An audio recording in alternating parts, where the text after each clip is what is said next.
ప్రకారం ఈరోజు మళ్ళొక్కసారి రైతుల ఇబ్బందులు కళ్ళారా చూస్తాం. ఈ తెలుగుదేశం ప్రభుత్వం వచ్చినప్పటి నుంచి కంటిన్యూగా రైతులకు ఇబ్బందులు వస్తూనే ఉంది.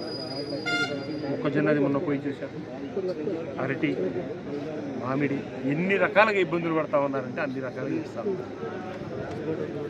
మన ఇప్పటి ముఖ్యమంత్రి చంద్రబాబు నాయుడు గారేమో ఈ క్రాప్ బుకింగ్ చేసామని చెప్పి చేసుకోండి అని చెప్పి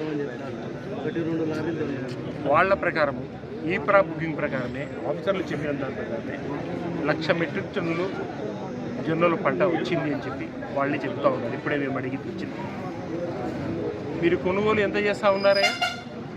28,000 మెట్రిక్ టన్నులకు మాత్రమే కొనుగోలు చేస్తాం. మిగతా రైతులు ఏం కావాలి?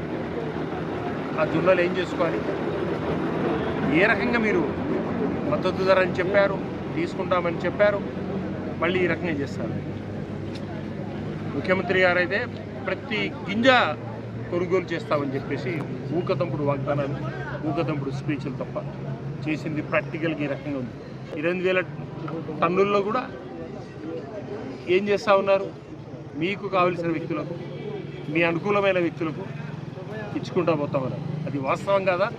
ఇక్కడ ఎంతమంది రైతులు బాధతో అడుగుతూ ఉన్నారు. మేము వస్తే అన్న మాకు ఈ రకంగా జరిగింది, మాది 60వ నెంబర్లో ఉంటే ఇంత దూరం చూసేసారు. వేరుసోముల, కరబెద్దల రైతులు ఎంత గోడు కొట్టుకుంటా ఉన్నారు. రైతులను ఈ రకంగా మీరు ఇబ్బంది పెట్టుకుంటూ ఉంటారు.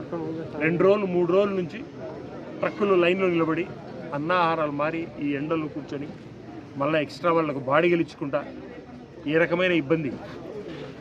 ఇది మీ ప్రభుత్వం రైతులకు చేసే మంచి. మళ్ళీ అక్కడ మీకు కావలసిన వ్యక్తులకు మాత్రమే ఇవ్వడం జరుగుతూ బాబు. రైతుల్లో ఆశ్చర్యకరంగా మాకు అనిపిస్తూ ఉంది. తెలుగుదేశం రైతు ఒకడు, వైఎస్ఆర్సీపీ రైతు ఒకడు ఉంటాడా? రైతు ఇప్పుడే సరైన రేట్లు దొరక్క, యూరియా కష్టాలతో పంటకు రేటు రాక ఇబ్బంది పడి నష్టపోతూ ఉన్నాడు. దాంట్లో నీకు కావలసిన వ్యక్తులకు మాత్రమే సచివాలయంలో నోట్ చేయాల్సింది పోయి మీ ఇండ్ల దగ్గర కూర్చొని మీరు నోట్ చేసుకొని ట్రక్ షీట్లు రాసుకొని చేస్తారా? ఇది మీ ప్రభుత్వ పాలన. ఈ రకంగా చేస్తూ ఉన్నారు. మేమైతే రైతుల వెంబడి ఖచ్చితంగా ఉంటాము. ప్రతి రైతుకు అన్యాయం జరగకుండా మేము పోరాడతాము, వాళ్ళతో పాటే ఉంటాము. ఖచ్చితంగా ఈ 28,000 మెట్రిక్ టన్నులను ఖచ్చితంగా పెంచాలి. పెంచి ఇక్కడ ఉండే రైతులకు అందరి దగ్గర ఉన్న జొన్నలు కూడా తీసుకోవాలి. దానికోసం మేము ఖచ్చితంగా ఉంటాము. ఈరోజు ఇప్పుడే వచ్చిన వార్త, కొన్ని ట్రక్కులు ఉన్నాయి, వాళ్ళకు మళ్ళీ ట్రక్ షీట్ లేదు కాబట్టి వెనక్కి పొమ్మని చెప్తున్నారు. భూపాలన్న కూడా ఇప్పుడే చెప్పడం జరిగింది, ఎవరు పోయే సమస్య లేదు, వాళ్ళందరివి అన్లోడ్ చేయాల్సిందే, తీసుకోవాల్సిందే. దానికోసం మేము పోరాడతాము.